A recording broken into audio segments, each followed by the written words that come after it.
No horns, no gold, no roaring applause. The morning began, as it always did, in silence.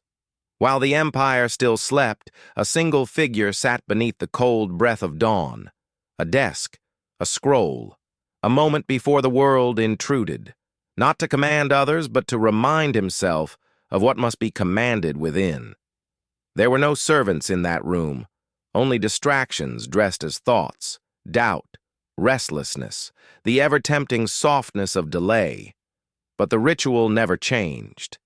Ink met parchment, mind met resistance, and discipline showed up, not in thunder, but in choice.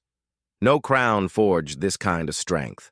That was built long before the throne, built in early hours where no one watched, in decisions no one applauded, in a war most never see. The one inside. Power was never the goal. Order was, order of thought, order of action, order of self, and so indulgence was denied. Not because pleasure is evil, but because comfort is deceitful. It whispers safety while it dulls the edge. So the edge was kept sharp. Cold water, simple meals, voluntary hardship, not for show, but for readiness. Because life doesn't knock before it strikes. There were days the storm came early. Political betrayal, loss, grief, war. But the storm always found a man already trained to endure it. And centuries passed. Empires fell, marble cracked. But that discipline, the kind forged in silence, never aged. It remains. Now the battlefield looks different. It glows instead of roars. It distracts instead of demands. And the war is no longer over territory, but attention. But the question is still the same. Will the day be commanded or wasted? The one who waits to feel ready will wait forever. Discipline does not answer to feelings. It answers to decision.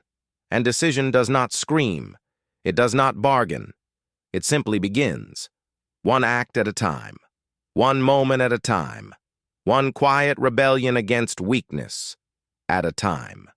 There is no ceremony for this kind of victory, only the steady rise of a soul that no longer needs permission, only the stillness of a mind that no longer fears chaos, only the strength of a life aligned with what matters, regardless of what tempts. So if today still feels overwhelming, return to the quiet. Pick up your scroll, your thoughts, your vow, and begin again. That is how discipline endures, and how empires, the ones that matter, are built.